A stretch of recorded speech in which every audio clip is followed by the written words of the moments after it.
ആലവ്സ് ഹെർബ്സിൻ്റെ പുതിയൊരു എപ്പിസോഡിലേക്ക് എല്ലാവർക്കും സ്വാഗതം. മഴക്കാലമായാൽ ഇന്ത്യയുടെ പല ഭാഗങ്ങളിലും നമുക്ക് ഈ സസ്യത്തിനെ കാണാൻ സാധിക്കും. ഇതിൻ്റെ വേരും അതുപോലെ ഈ സസ്യം മുഴുവനായിട്ടും പലതരത്തിലുള്ള ചികിത്സയ്ക്കായിട്ട് ഉപയോഗിച്ച് വരുന്നുണ്ട്. ഇതിനെ കേരളത്തിൽ തഴുതാമ എന്നാണ് അറിയപ്പെടുന്നത്.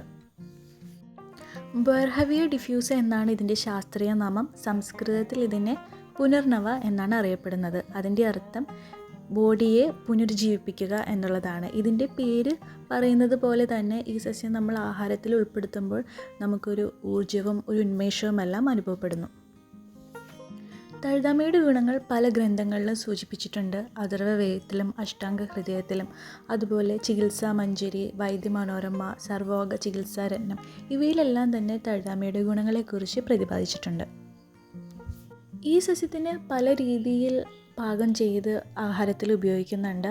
അത് ചീരയായിട്ടും അതുപോലെ സാലഡ്സ് ആയിട്ടും സൈഡ് ഡിഷായിട്ടും ഇത് തിളപ്പിച്ച വെള്ളമായിട്ടെല്ലാം തന്നെ ഇന്ത്യയുടെ പല ഭാഗങ്ങളിലും ഉപയോഗിക്കുന്നുണ്ട്. കേരളത്തിലും തമിഴ്നാട്ടിലും ആന്ധ്രാപ്രദേശിലും അതുപോലെ ഇന്ത്യയുടെ മറ്റ് പല ഭാഗങ്ങളിലും ഇത് ഉപയോഗിച്ച് വരുന്നുണ്ട്. ആയുർവേദത്തിൽ 2 തരത്തിലുള്ള പുനർനവയെ കുറിച്ചിട്ടാണ് പ്രതിപാദിക്കുന്നത്. ഒന്ന് വെള്ള പുനർനവ, വേറൊന്ന് ചുവന്ന പുനർനവ. ഇപ്പം എൻ്റെ കയ്യിലിരിക്കുന്നത് വെള്ള കളറിലുള്ള തഴുതാമയാണ്.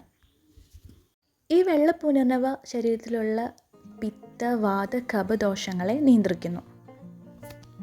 ഈ സസ്യത്തിൽ അടങ്ങിയിരിക്കുന്ന പല ഘടകങ്ങളും ക്യാൻസറിനെ പ്രതിരോധിക്കാനും അതുപോലെ അജീർണം, വീക്കം, സ്പ്ലീൻ്റെ എൻലാർജ്മെൻറ്റ്, വയറുവേദന, സ്ട്രെസ്സിനെ നിയന്ത്രിക്കാൻ എല്ലാം തന്നെ ഉപയോഗിക്കാമെന്നാണ് പല പഠനങ്ങളും തെളിയിച്ചിട്ടുള്ളത്.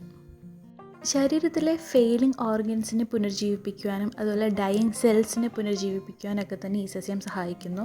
അതുപോലെ തന്നെ കിഡ്നിയിലുണ്ടാകുന്ന പലതരത്തിലുള്ള അസുഖങ്ങൾ, കിഡ്നി സ്റ്റോൺ അടക്കമുള്ള അസുഖങ്ങളെല്ലാം തന്നെ മാറ്റുവാനായിട്ട് ഈ സസ്യം സഹായിക്കുന്നുണ്ട്. തഴുതാമ പല രീതിയിൽ ഉപയോഗിക്കുമ്പോൾ കരളിനെയും അതുപോലെ തൊലിയെയും എല്ലാം തന്നെ വിഷവിമുക്തമാക്കാനായിട്ട് സഹായിക്കുന്നുണ്ട്.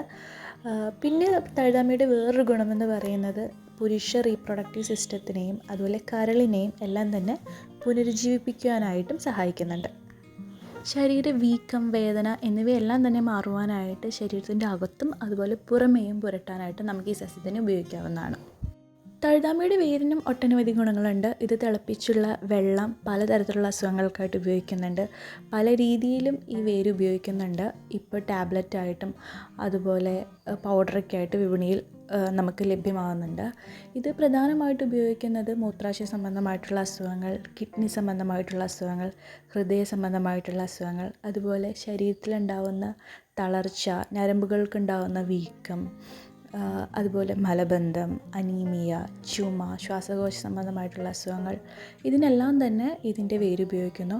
ഇപ്പോൾ പലതരത്തിലുള്ള സ്കിൻ പ്രൊഡക്ട്സുകളും ഇതിൻ്റെ വേര് കൊണ്ട് ഉണ്ടാക്കുന്നുണ്ട്. വിപണിയിൽ നമുക്കതെല്ലാം ലഭ്യവുമാണ്.